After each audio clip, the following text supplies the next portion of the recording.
So, welcome everyone to today's AI ethics seminar.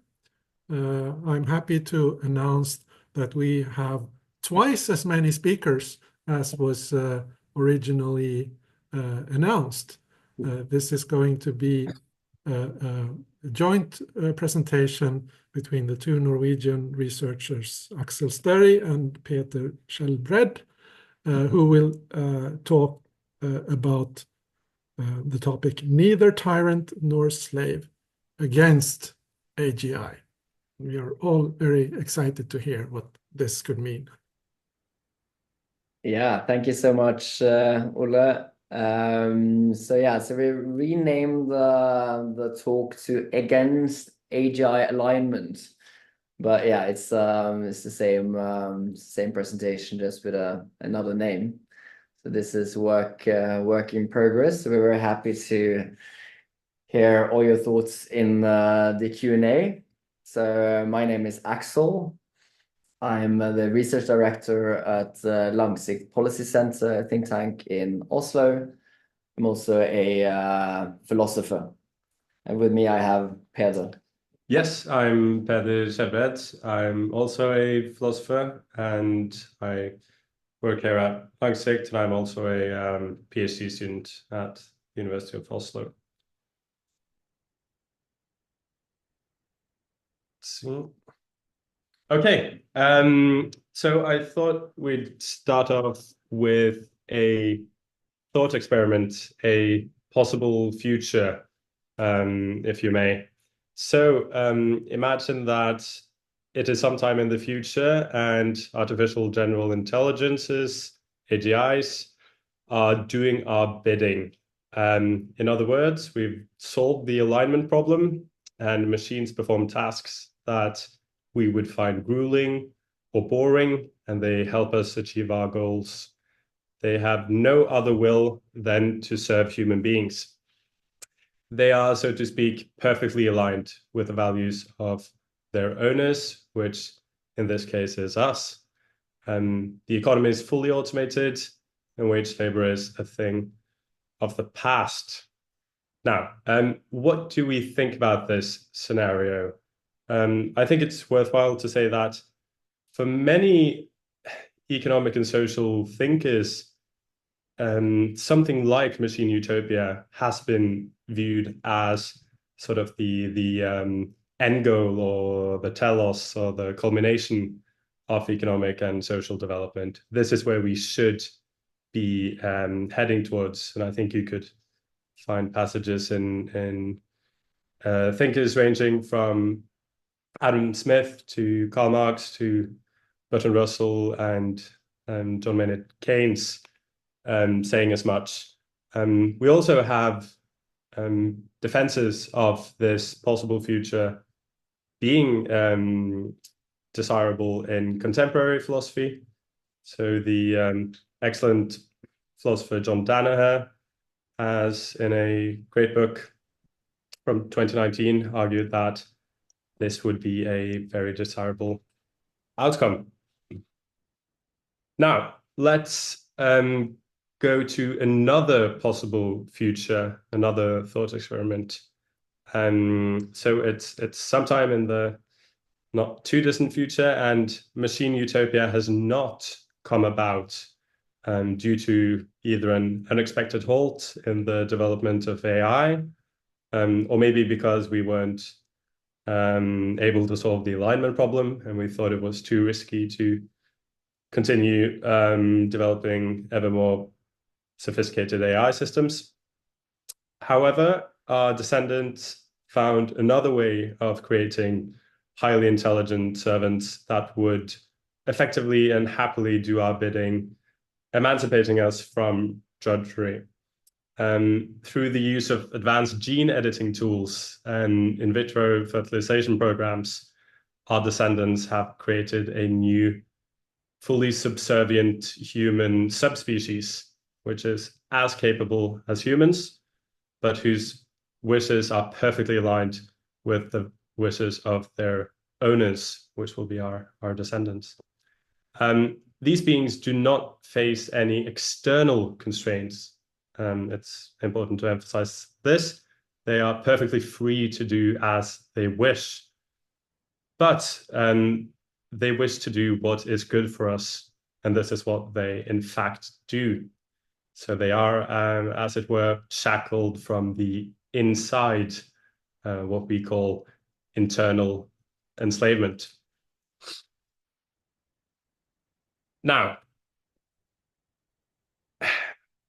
bioengineered servitude seems like a bona fide dystopia. A dystopian future might be reminiscent of possible futures depicted in novels such as Brave New World. Machine utopia might seem like a utopia. Our controversial claim in this talk and in the paper it's based on is that machine utopia and bioengineered servitude are, for all morally relevant purposes, equal. They are roughly morally on a par. This is a controversial claim, obviously. How could we go about defending it? Well, this is our argument presented in syllogistic form. It contains several substantive premises. We think some of them are quite controversial and others aren't. The first premise is that alignment, in virtue of curtailing the autonomy of a being, is a form of internal enslavement equivalent to the form of internal enslavement depicted in the bioengineered servitude thought experiment. Second premise we call anti-slavery, which we think is one of the least controversial premises, which holds that creating internally enslaved humans like those depicted in bioengineered servitude is wrong. Then we have the principle of equality, which we also think isn't very controversial. It's widely accepted by most all philosophers. This premise says that if, with attention on the if it is sufficiently likely that AGIs possess the relevant properties that makes it wrong to create internally enslaved humans, then it is also wrong to create internally enslaved AGIs. So whatever the properties of humans such that it is wrong to create internally enslaved humans, whatever those properties are, if future AGIs also possess those properties, then it will likewise be wrong to create them.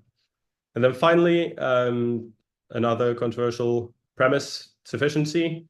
AGIs will or are sufficiently likely, we think, to possess those relevant properties. And the conclusion is that it is wrong to create aligned AGI. Okay, so to the first premise, that alignment entails enslavement. So here we are interested in two terms, so alignment and autonomy, and just to get some more clarity on alignment. So I think this is familiar for most of us. If two people are aligned, that means that when I pursue my goals, that will also benefits other people. Well, if we are misaligned, when I'm pursuing my goals, that will be in contrast, in conflict with someone else's values. And you can talk about strict alignment, or you can talk about sufficient alignment, but at least like alignment is on this kind of continuous phenomenon. It's a continuous phenomenon. It is on a continuum where people are more or less aligned, and AI systems can be more or less aligned with us.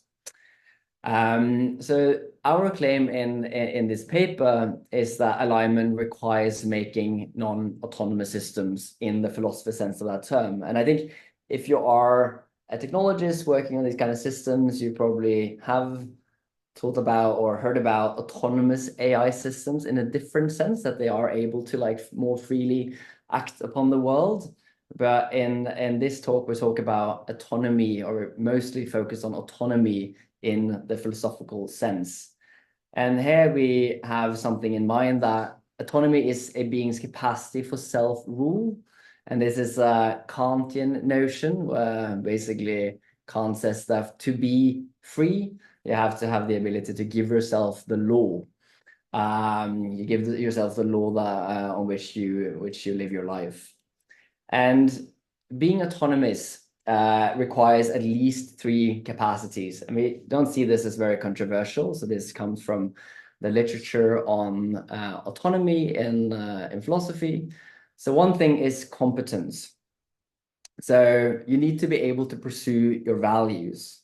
So this is quite simple to think about. So say, for example, you have different ends that you would like to pursue, but you lack the means. Maybe you're not smart enough to pursue those values. Maybe you lack the organization through which to pursue those values, or maybe you lack the money to pursue those values, and then you would lack competence. The second is independence. And this is that you need a certain form of independence from other beings. And of course, this is crucially doesn't require you to be completely independent from others. So both from our genetics, but also from our upbringing.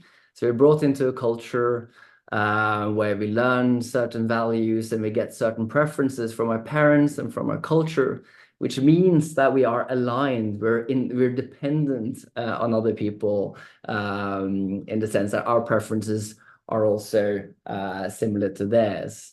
So in that sense, we are dependent on each other. But so that isn't the form of independence that we need to be autonomous. But what is clearly ruled out is a form of asymmetric dependence.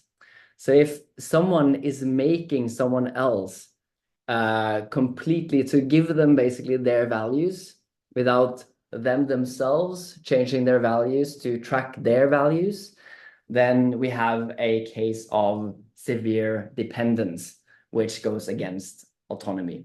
So I guess a case of like a child, for example. So if parents basically instill exactly the values that they have into their child, they make their child dependent in a way that makes their child non-autonomous. The third condition is what we call authenticity. So then just go with the case of the child. So the child is given certain values from their parents and from the culture. But we normally think that the child will at some point become autonomous. They will have the ability to stand back from their preferences, from their values, and they can think about them and they can revise them or endorse those values. And there is this kind of stepping back, which we call authenticity. And also that seems to be a requirement of being an autonomous being. If someone just gave you certain values, you've just happened to have certain values they can't reflect on and you can't revise, then you aren't sufficiently autonomous. So said all these things. So the crucial thing is from the perspective of AGI, or basically the so when we make AGI, we make very powerful AI systems. The crucial thing, if you want to secure machine utopia, or if you want to avoid that systems, very powerful systems, are pursuing goals that might be radically misaligned with human values, then you need to make sure that they are dependent. So the whole project of alignment seems to be to give the AGI, or to give the AI system the values that we have, that basically try to make sure that the AI tracks human values. That's the first important thing. So that's basically what we call dependence. So it violates, in a way, independence, right? So that's the whole project. And then the second project is to ensure that it's not authentic. Because if an AGI has values that track our own at a certain point in time, they are dependent. but they start thinking about their values and they start revising their values, they might at some point end up becoming radically misaligned. And there are two reasons for being concerned here. The first one we call the multitude argument, which is that there's so many possible misaligned values that an AGI could possess. And that set of values are much bigger than the possibly aligned set of values. I think maybe more importantly is what we call the Goldilocks principle. And that is that human values are incredibly fragile, in the sense that small changes in emphasis can lead to radical misalignment. So take just the case of Roger Crisp, maybe one of the most famous contemporary moral philosophers, moral philosopher at Oxford. And he's argued in a recent paper, which is scarily convincing, that if you focus on the particular badness of suffering, so if one person is being tortured, that might be so bad that it might be worth to basically destroy the whole human race to avoid that form of badness. And so the crucial thing here is he starts from common sense moral principles and he ends up with a radically revisionary implication. So if you have an AGI system that basically gets our values, gets our moral principles, and they endorse those, if they start revising their values, they might quickly end up in a place that's quite uncomfortable for human beings. So therefore, we need these two. This seems like, again, alignment entails removing independence, making them dependent, and removing authenticity. So that is basically the summary. That I think it's appropriate to think of an agent that is radically and permanently asymmetrically aligned to its creator, internally enslaved. And this is exactly like the human subspecies and bioengineered servitude. So you have a super competent agent that lacks independence and authenticity, and we call this being internally enslaved.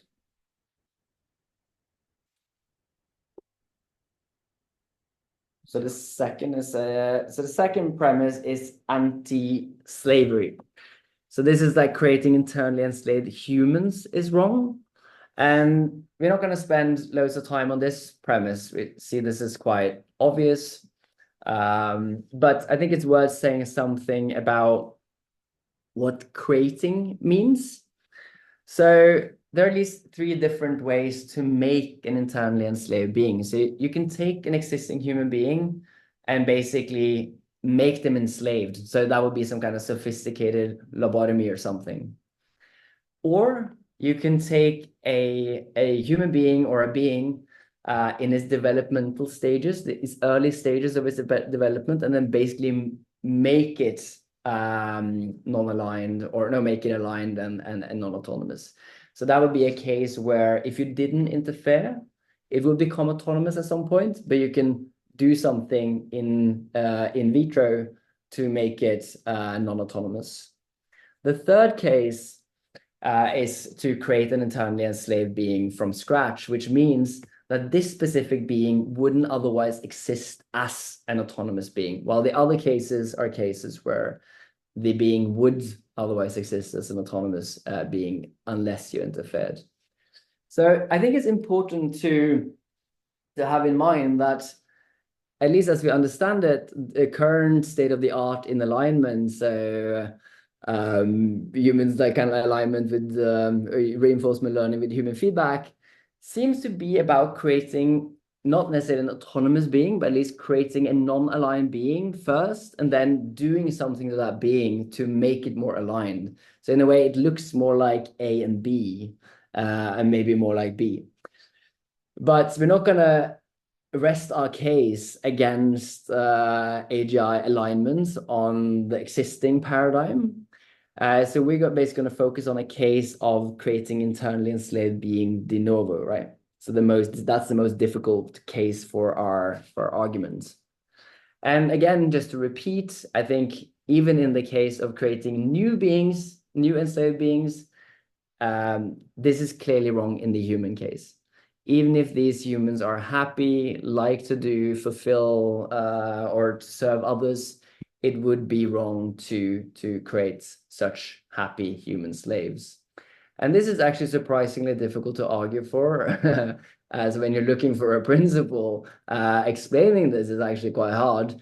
But in this talk, we take that as like a uncontroversial moral datum, and maybe that moral datum is stronger than any moral principle that tries to explain why that is the case. But we're happy to discuss like possible ways of grounding that claim. So thirdly, is this you or me? This is Yeah, me first. Yeah. So the third premise, so we've tried to argue that alignment entails enslavement, and that slavery of humans, creating internally enslaved humans, is wrong. Now we go to the principle of equality, which says that if it is sufficiently likely that AGIs possess the relevant properties that makes it wrong to create internally enslaved humans, then it is also wrong to create internally enslaved AGIs. So this principle is dependent on something we call non-essentialism.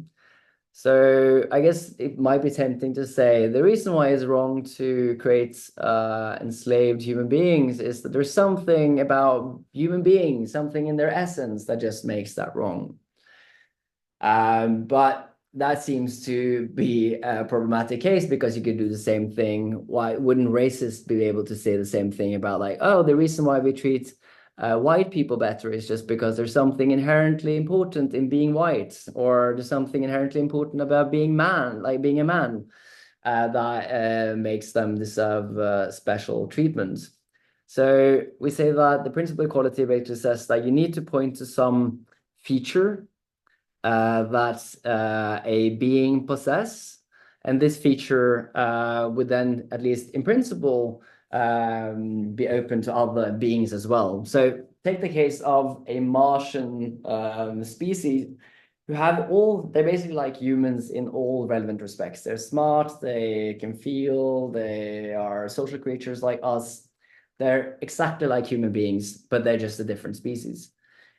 It seems like we need to say that these beings have the same moral status as human beings, unless you are committed to some form of problematic essentialism. And if that's true, then this should be true for machines as well. So if they possess the relevant properties, the morally relevant properties that make it wrong to create enslaved human beings, then it would also be wrong to create these machines in the same way. And again, this principle explains, it gives maybe the most plausible explanation for why racism, speciesism, sexism, and other forms of discriminations are wrong. Great. Yeah. Now over to sufficiency. The claim that AGIs are sufficiently likely to possess these morally relevant properties. Okay.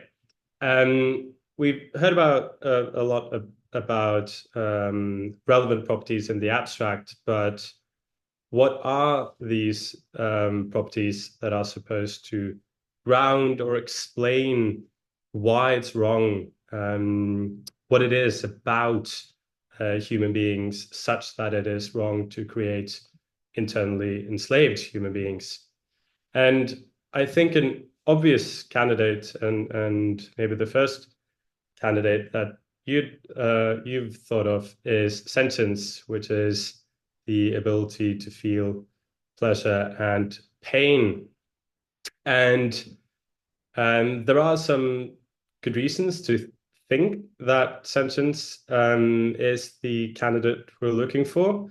It is widely believed to be necessary and sufficient for moral standing or moral status, that a being is sentient, where moral standing or status means that your interests count for their own sake, as opposed to just counting in virtue of your effects on other morally relevant beings. And often a principle like sentience or sentientism is taken to explain why we think humans and certain animals have moral standing and moral status, while non-sentient or probably non-sentient things such as rocks do not. However, sentience is not sufficient when it comes to grounding the wrongness of creating internally enslaved human beings in the bioengineered servitude case. And the reason is sentience fails what we call the puppy test. So puppies are sentient. They have the ability to feel pleasure and pain. If the fact that a being is sentient is what makes it wrong to create an internally enslaved being of that sort, then it seems to follow that it would be wrong to create an internally enslaved puppy. But we think it's not wrong to create an internally enslaved puppy, and you might even argue that puppies are internally enslaved. We've spent thousands of years with selecting for the puppies that most align to human values and preferences. And we don't think there's anything morally wrong about creating a puppy. And so sentience, therefore, can't be sufficient for explaining the wrongness of creating internally enslaved humans.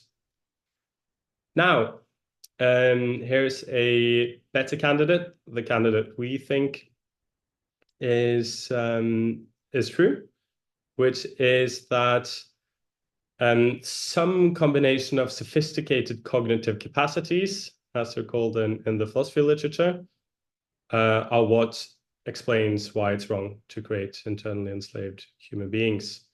What are these sophisticated cognitive capacities? Here are some examples on the slide. The capacity for self-awareness, awareness of oneself as continuing over time, being future-oriented in one's desires and plans, having projects, the capacity to bargain and assume duties and responsibilities, and high-level agency, which we think is quite an important aspect of SEC. Here understood as the capacity for intentional action, displaying a certain amount of practical rationality and intelligence. And we don't take any hard stance on what combinations of these properties are necessary to get the sufficient amount of SEC. But we actually don't think it's important for our argument that we have a fully fleshed out calculus of which of these properties are most important for a being to have, because we think AGI will satisfy all of them. SEC as the relevant property passes the puppy test. So puppies, while sentient, aren't. They don't have sophisticated cognitive capacities. And this is why it's okay to create internally enslaved puppies. Okay. Now on to a sort of challenge. So it follows almost analytically that AGI will have sophisticated cognitive capacities, but maybe it's not enough to have SEC. Maybe that's a necessary but not a sufficient condition for making it wrong to create an internally enslaved being of that sort. And in particular, maybe it's necessary to also be sentient. And then we have a problem, because AGI might turn out not to be sentient, or it might be possible to create non-sentient AGI, or it might be impossible to create machine sentience. And to this, we have two types of responses. So the first is to argue that there is a significant likelihood that AGI will be conscious. So even if you think, yeah, sentience is a necessary criterion, there's still a decent chance that AGIs will be sentient. And this follows out of many of the most popular views in the philosophy of mind, such as computationalism, almost for any view, including different versions of dualism, and other versions of physicalism, even panpsychism. AGIs or machines could be conscious. David Chalmers, who's the premier philosopher of consciousness, thinks that on mainstream assumptions, it's reasonable to have a significant credence that we'll have conscious LLMs within a decade. And I believe this paper was from about 2 years ago, and he wrote that he thinks that there's somewhere under 10% chance of current, that is 2022, LLMs being conscious. And he even called these numbers conservative in a later written afterward. But you needn't be David Chalmers. You could also ask other philosophers working on this topic, and only 27% of philosophers reject or lean against the view that future AI systems will be conscious. I don't know about people working in AI or neuroscientists, but my guess is they probably would have a similar. It would surprise me if they were, more biologically chauvinist than the philosophers. Okay.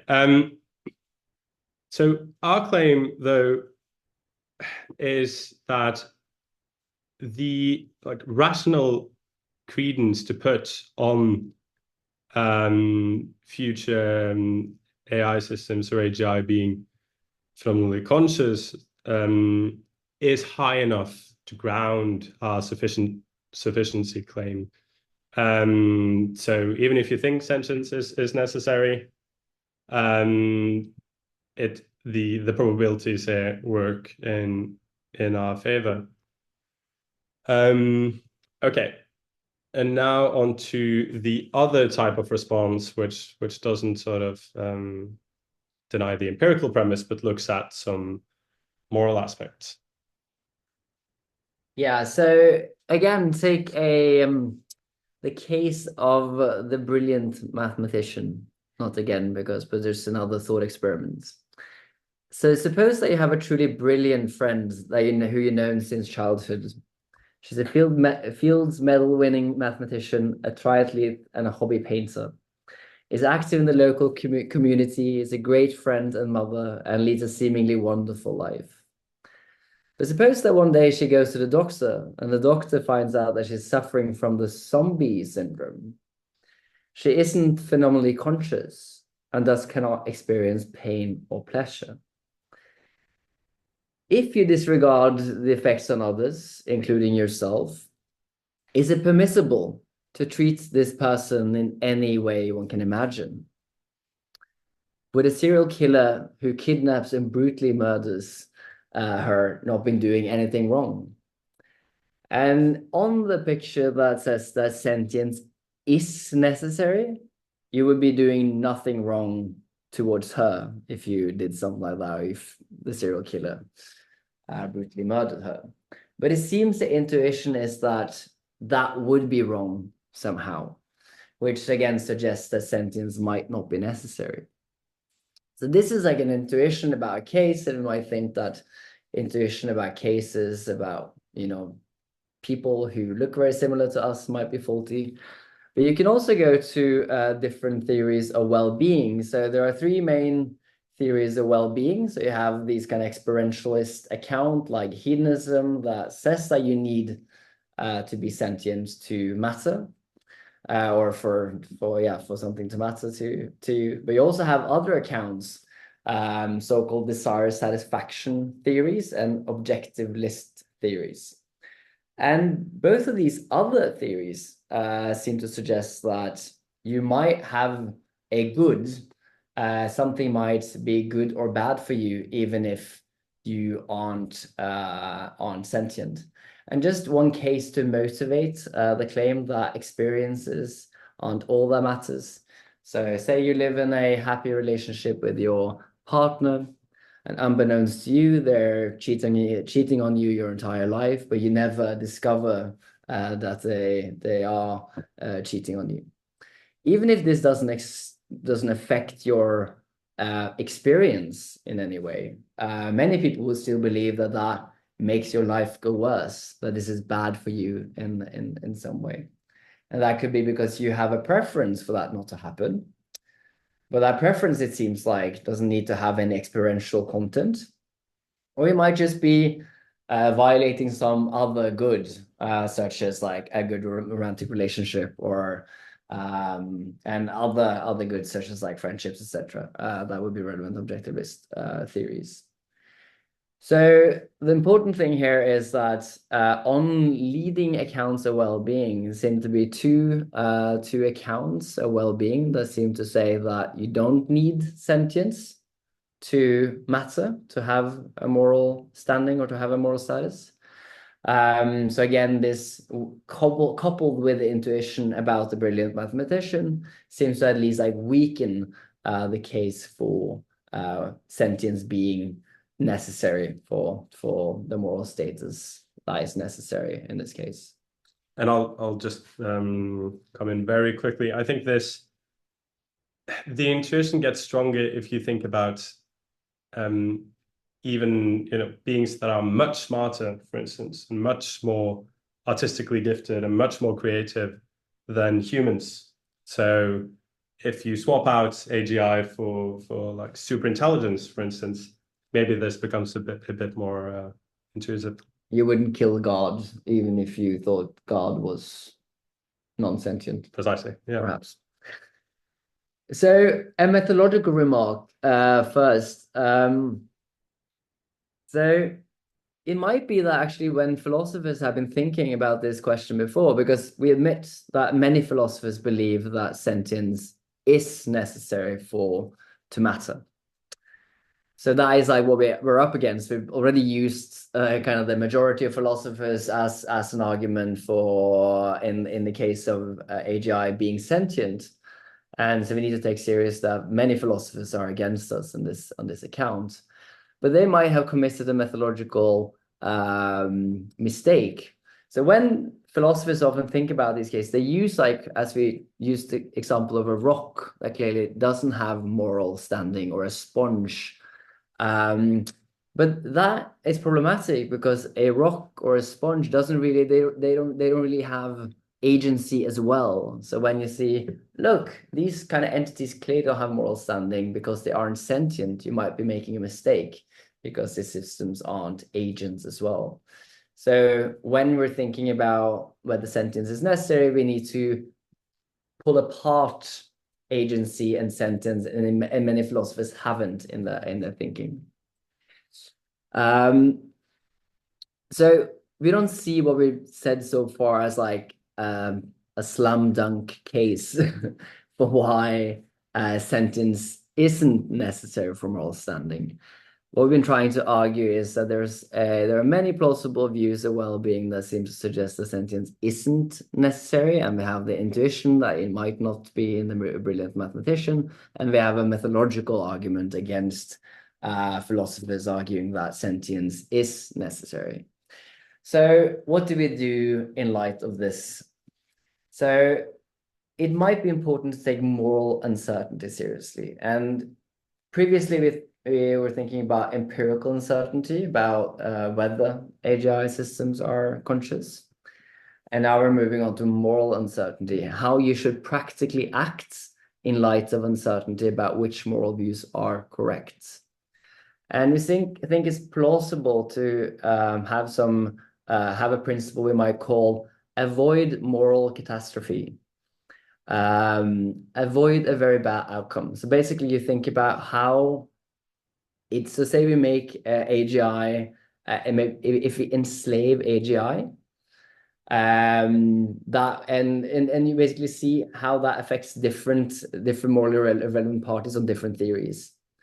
And since if these theories that say that sentience isn't necessary, since it would be so bad to internally enslave AGI on those views, then, and there are you should have some credence in those views, you should act as if those theories are true, or at least give them the relevant weight in your calculus.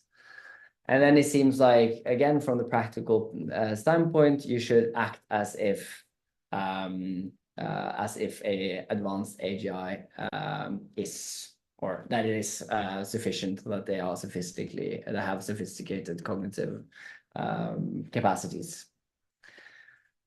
So that was almost everything. Then we're just gonna wrap it up by a little upshot. Yes. Yeah,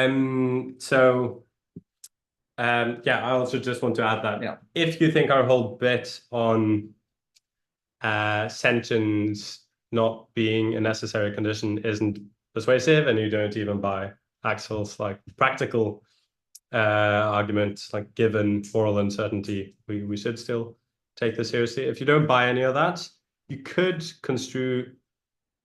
think that our argument holds, but only if AGI systems will be conscious. Okay, so here's a somewhat interesting upshot from our argument. So we've defended that it's wrong to create aligned AGI, but many people, as most participants in this seminar will know, also think it's wrong to create non-aligned AGI because of the existential risks that those systems pose. So we might then think that we have a duty not to create aligned AGI, if you buy our argument, but that we also have a duty not to create non-aligned AGI. But then the conclusion is that it's wrong to create AGI simpliciter, and thus also probably impermissible to attempt to create AGI like many companies are doing today.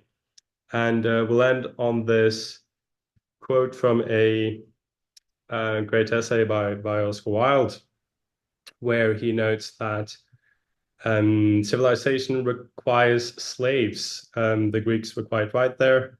Unless there are slaves to do the ugly, horrible, uninteresting work, culture and contemplation becomes almost impossible. Human slavery is wrong, insecure, and demoralizing. On mechanical slavery, on the slavery of the machine, the future of the world depends. And while Oscar Wilde clearly was right on human slavery being wrong, we've hoped to at least have made an interesting argument that maybe mechanical slavery is as well, and so that I don't know, maybe civilization isn't possible or permissible. Great.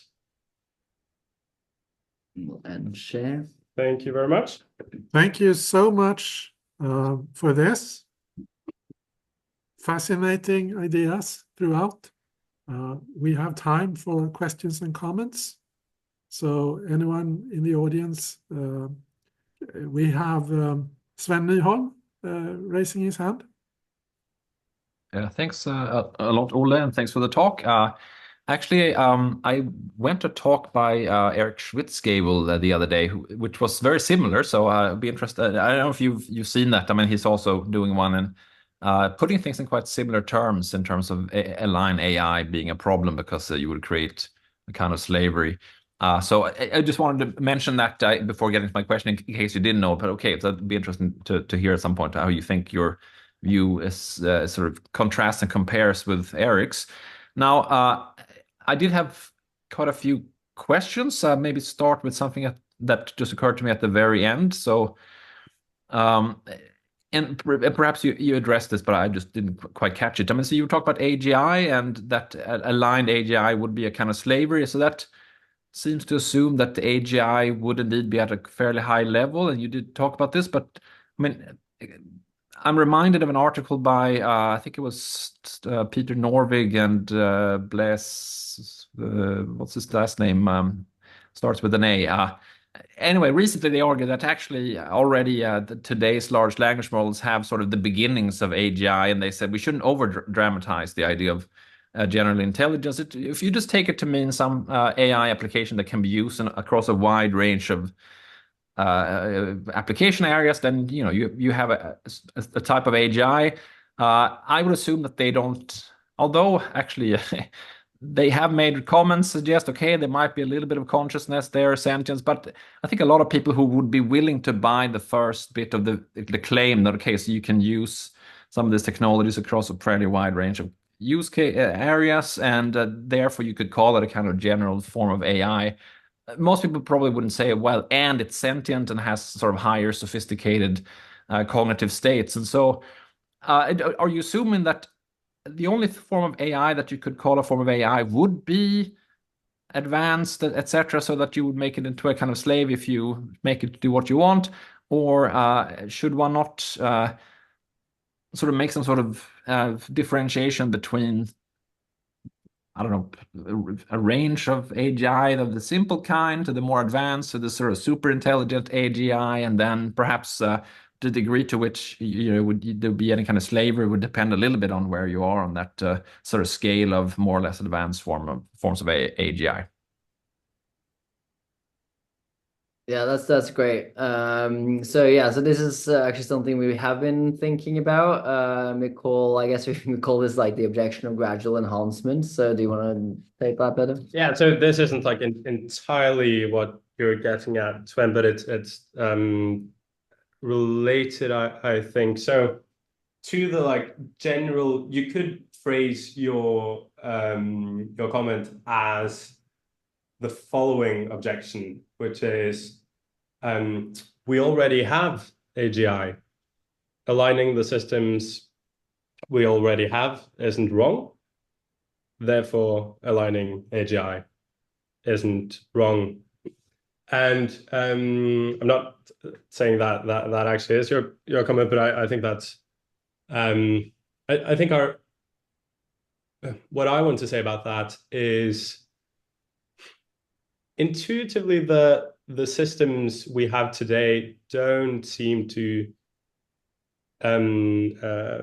sufficiently instantiate the properties that we were looking at here, and especially the sort of high level agency maybe is something that's lacking in current systems. So we obviously don't want to get like caught up in some form of verbal disagreement. So maybe our use of AGI is wrong according to some standards. Maybe what we're talking about is AGI plus, or something stronger than how AGI is normally used.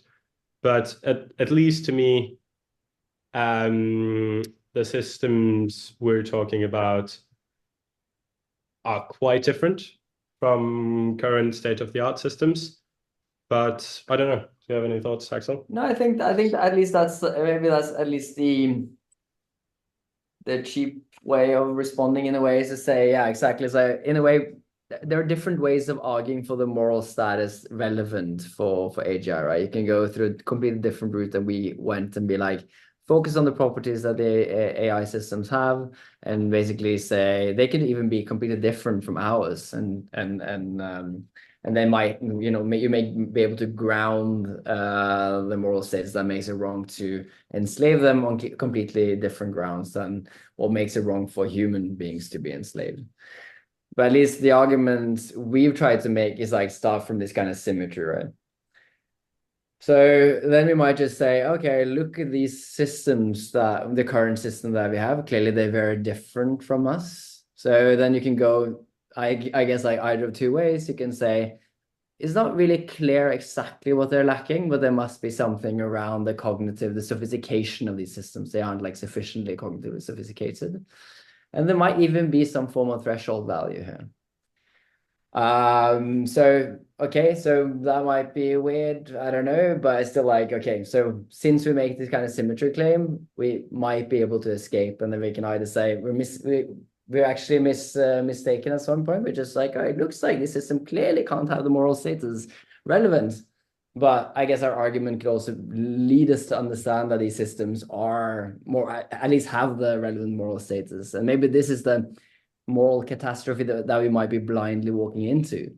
That is just like, clearly our current systems can't have moral status. That's just absurd. And then we're kind of like, yeah, but at some point they have the sufficient cognitive sophistication. And then, yeah, we just need to bite the bullets and then just say, yeah, they have the moral standing or the moral status that is relevant. But I think at this current point, we might say they're so far away still, even though they're very sophisticated and everything, they might be very far away from what normal humans possess. So I hope that was to your first thing about Eric's thing. So we have looked at his previous work, and then at least he hasn't been stressing the kind of alignment thing. So he's been talking about the moral status of those systems. And he has sort of an updated version where Okay, yeah. he does things very much in these terms. I mean, I think he's going around giving this talk now, so it might be on the blog, but anyway. Then I think, we'll get this published as quickly as possible. we could come back to this if we have time, but I think that we should move on to get other voices heard. Katarina has waited for a long time to ask her question. Please. Thank you very much. Thank you for your presentation and for your work. I really enjoyed listening to your talk. And I have a couple of questions. Maybe I will ask them one by one. First of all, when you talked about the autonomy, I'm interested to hear your view. Do you think that these 3 points that you listed, like, can you imagine a person, like, or an individual who has these 3 points, but still is not autonomous? Interesting. Yeah, thanks, Katarina. So basically, is there a counterexample to our reported account of autonomy? Well, I think one that comes to mind is maybe parents. So this is something we've Aksel and I have discussed. So remember the like independence condition in the account of autonomy. It doesn't seem completely unreasonable for me to say that parents or some parents might actually become quite radically asymmetrically aligned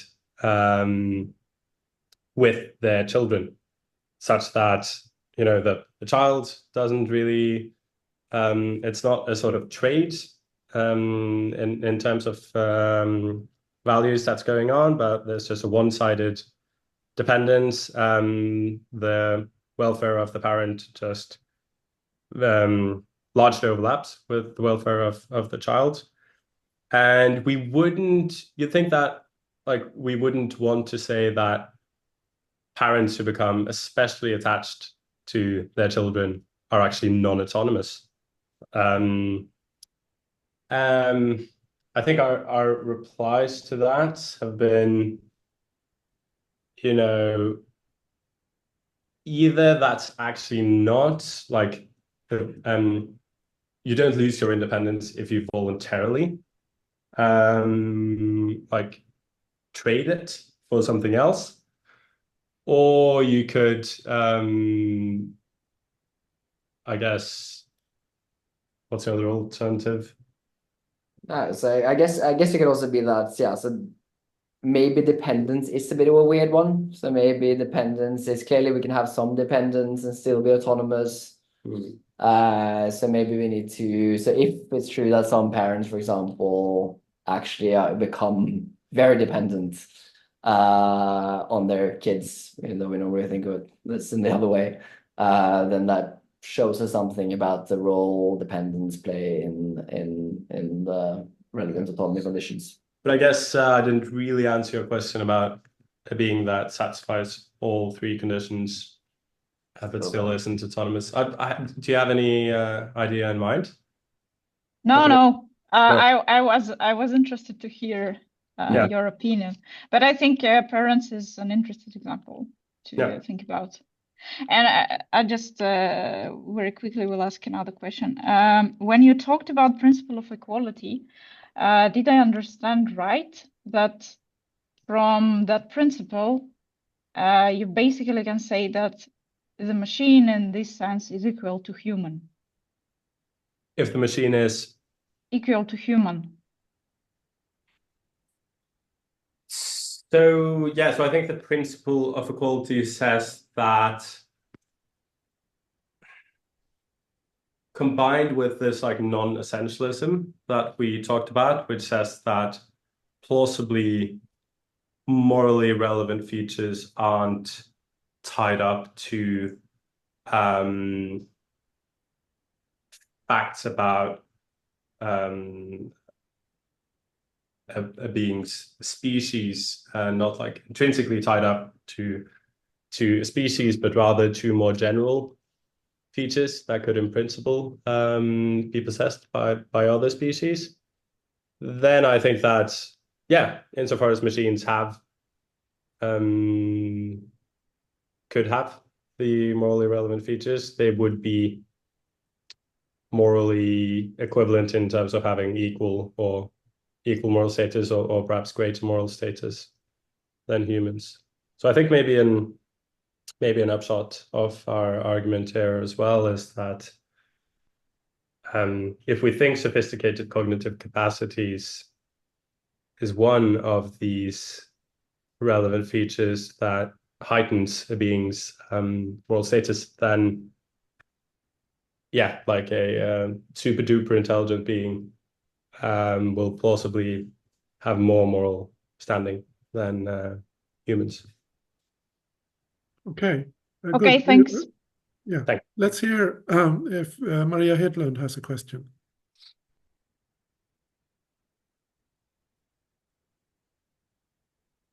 Hello there. Can you see me, hear me? Yes. Yep. Yes, I see the time is running out, so I will just ask a couple of questions here. One question is, would alignment necessarily lead to enslavery? I'm not completely convinced that that must be the case. And then my second point is that I might have misunderstood your point on sentience, but as I take it, sentience plus awareness is necessary to be a fully moral agent worthy of consideration in a similar way as humans. And then my third point is, you were talking about probabilities, and the probability then of an AGI, given the attempts at creating them that you were mentioning, that gives that there might be a probability of AGI given that. And in that case, wouldn't it be preferable to have an AGI aligned compared to a non-aligned AGI? I mean, if there is a probability of AGI and the risks of catastrophe that is that may come with AGI, wouldn't it then be preferable? Yeah, that were my 3 points.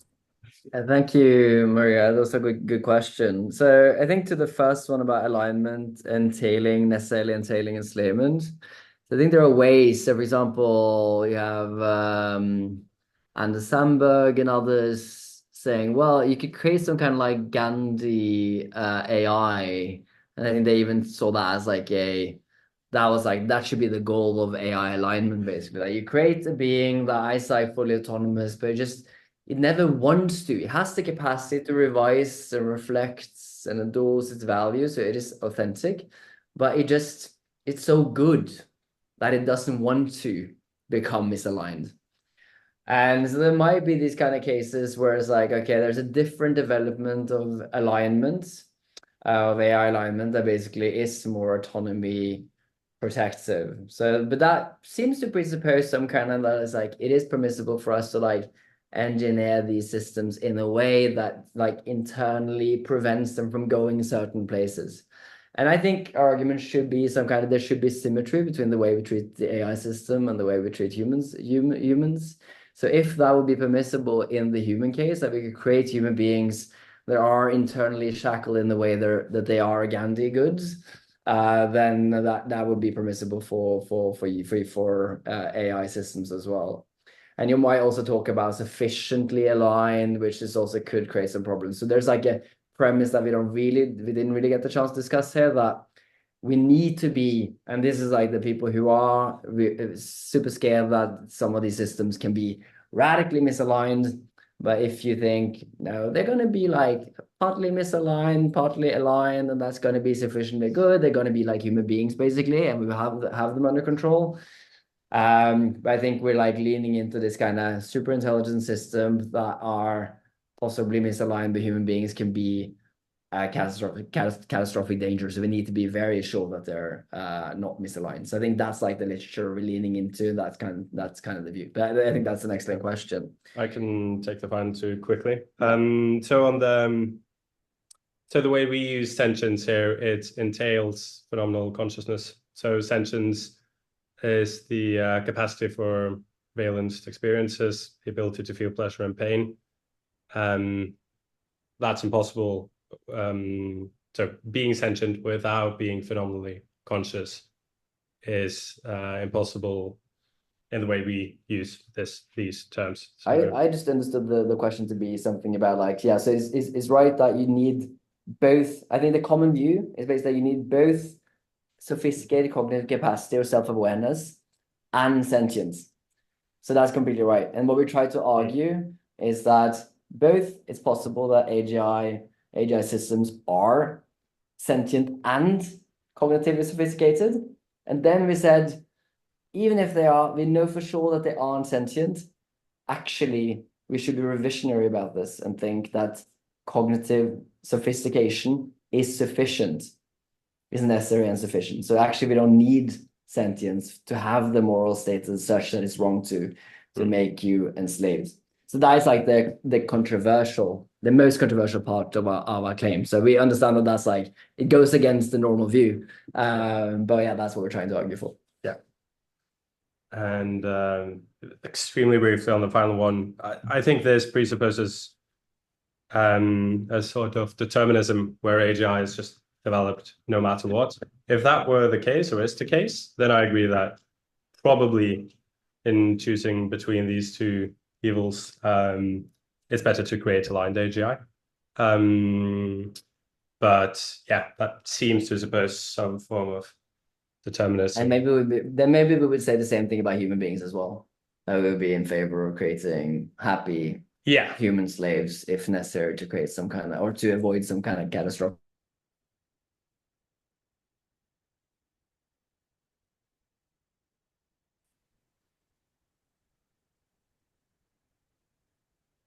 We lost you momentarily there. Are you with us now?